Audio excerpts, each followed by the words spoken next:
Hey guys, so I hope y'all are doing well. We're going to continue along on the Constitution here, and we're going to talk about separation of powers and checks and balances. So if you will follow me here, and this is lesson 2 for separating and checking power. So if you look here, we got 3 separate co-equal branches of the government, okay? So when our Constitution was being written, one of the problems with the Articles of Confederation was we did not have a strong central government. And so basically with a Confederate form of government, it's like having 13 independent countries under the umbrella of the United States.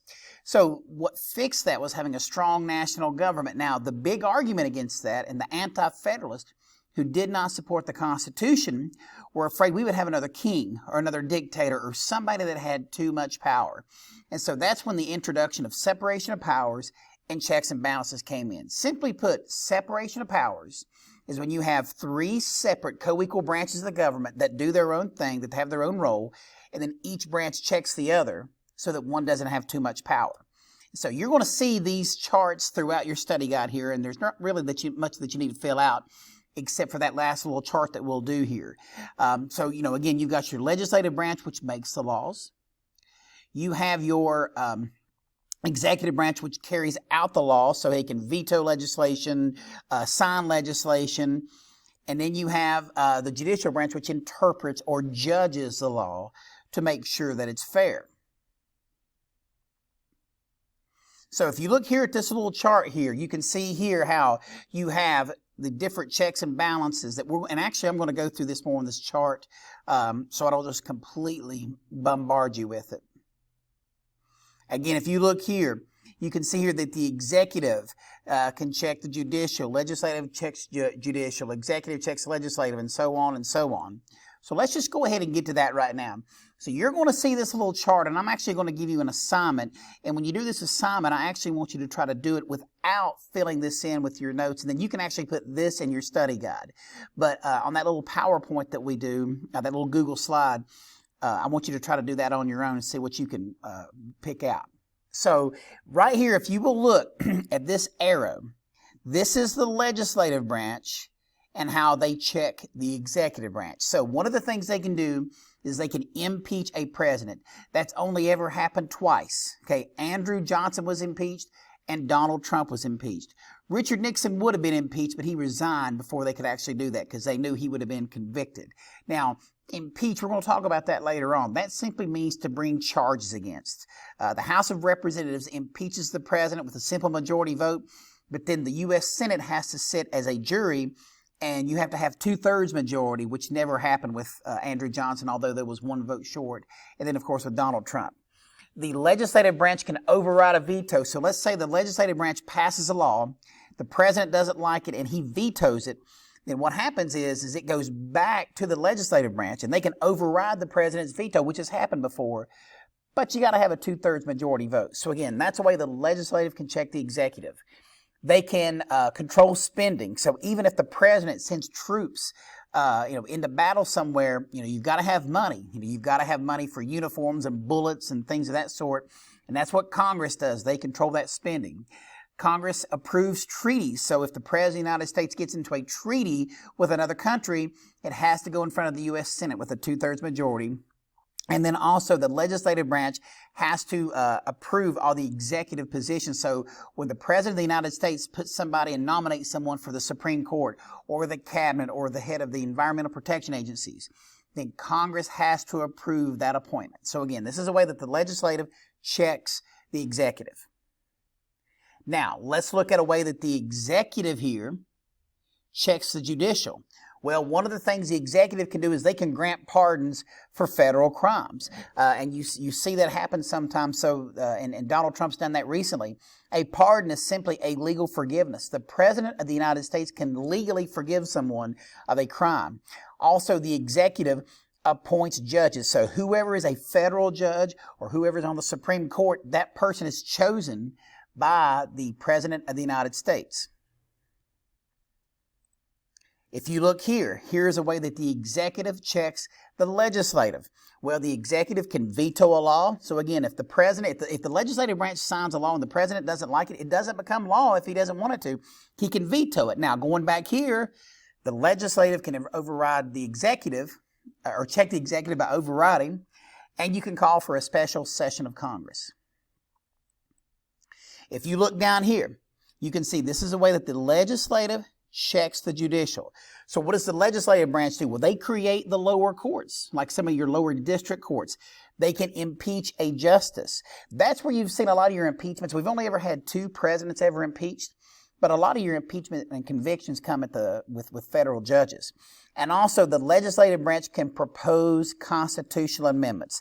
There are only 27 amendments, and the way that happens is that you got to have 2/3 majority in each house pass that law. So here's the thing. Let's talk about flag burning. We mentioned that before. Right now, flag burning, even though a lot of people don't like that, is legal because it's protected speech. So if Congress passes a regular law that says, the Flag Burning Act of 2020, the House passes it, the Senate passes it, and they send it to Donald Trump, and he signs it into law, and it becomes law, the first person that goes out there and burns a flag and gets arrested, that case will be overthrown because of a case called Texas versus Johnson, which upholds that you can legally burn the flag because it's protected symbolic speech. If Congress and the states get together and pass a constitutional amendment, let's say it's the 28th Amendment that says you cannot burn a flag, guess what? You can't burn the flag because it's part of the Constitution. So that's the way that the legislative branch can check the judicial. The way the judicial can check the executive is they can declare an executive action unconstitutional. So we talked about judicial review before, which is when the judicial branch can declare a law that Congress has passed unconstitutional. Well, the President of the United States can issue what's called executive actions or executive orders, but if that's unconstitutional, the judicial branch can check the executive. And then also, again, I talked about that before, the judicial courts, the judicial can check the legislative by declaring a law unconstitutional. So again, if Congress passes the Flag Burning Act, even if the president signs it, then the judicial can go back and say, nope, that's an unconstitutional law. We're checking you on that. Hi, I'm Craig, and this is Crash Course Government and Politics, and today I'm going to try to explain 2 fundamental concepts of American government that students and citizens often confuse: Team Jacob and Team Edward. Separation of powers and checks and balances. Team Jacob.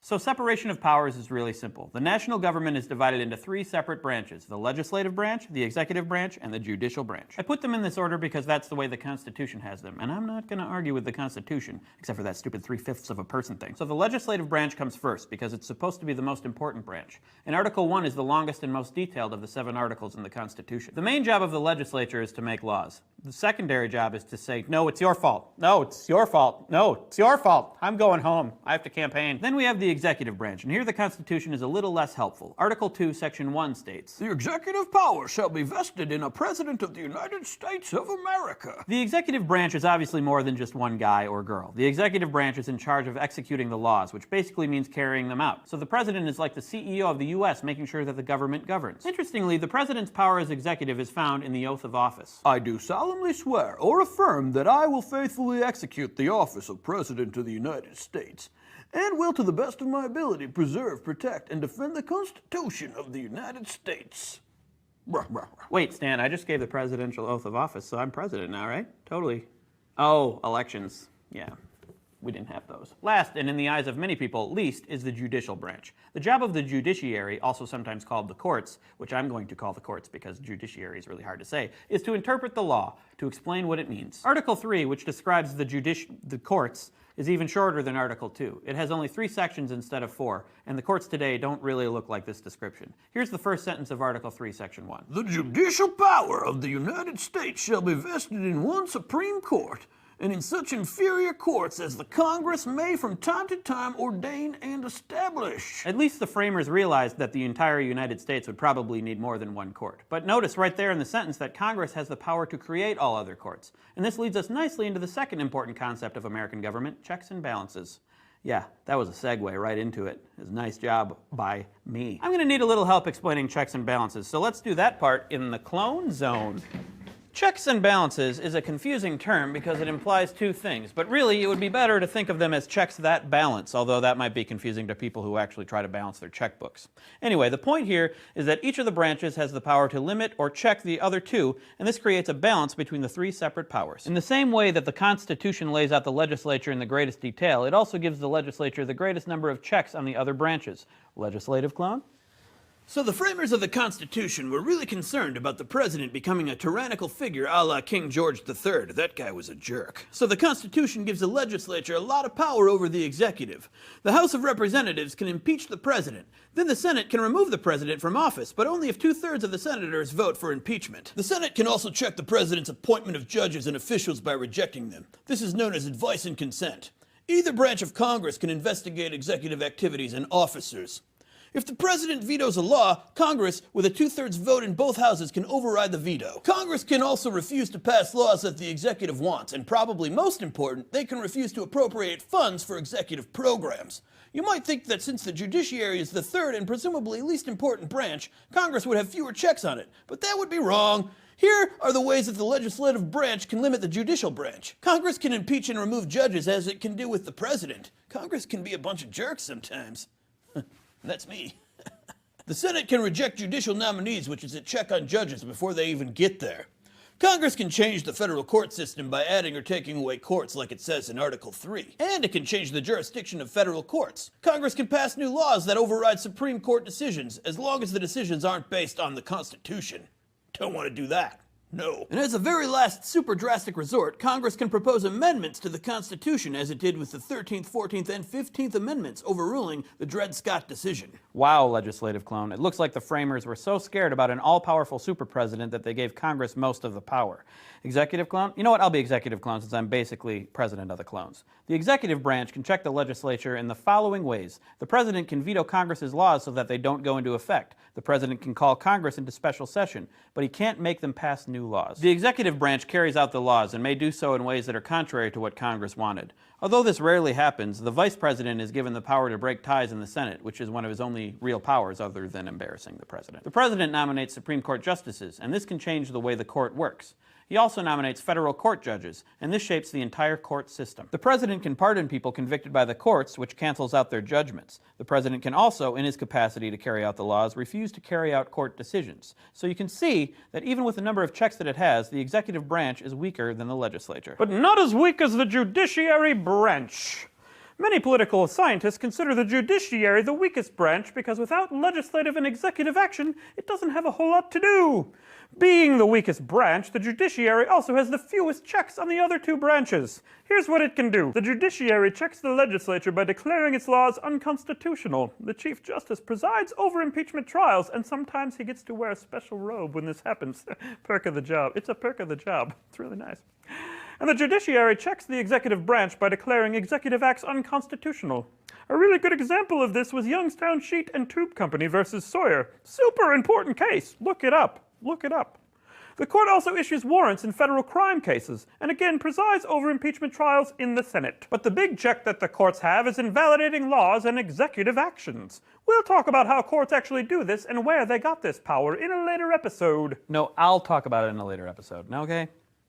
Let's go back to the regular desk. You're out of order! Thanks, clones. Now, some of you are probably saying, Craig, this is very helpful information, but why do we have checks and balances in the first place? To you, I say, stop talking to your computers. That's weird. I also say, let's go to the thought bubble. So the framers of the Constitution were terrified of a tyrannical central government that would destroy people's rights like they felt the British had. The powers of the national government are separated, and each branch is able to check the others because this makes it more difficult for the government to act in ways that harm the rights and interests of the citizens. One of the best explanations of this comes from, you guessed it, the Federalist Papers. In this case, Federalist 51, which was written by James Madison, who also wrote a lot of the Constitution and became president. So he kind of knows what he's talking about, and really it's a shame that he's not on our money, because then Americans would pay him more attention.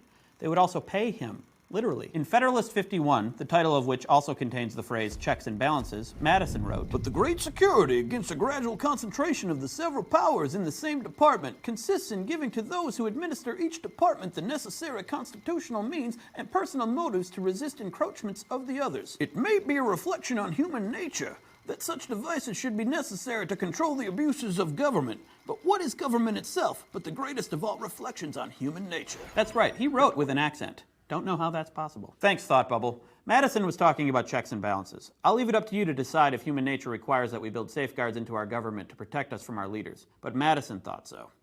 And I think so too. But this isn't about me, this is about government. And it's helpful to remember that when people tell you that the framers of the Constitution were infallible, James Madison actually thought that they were outfallible, or just fallible. Anyway, see you next time.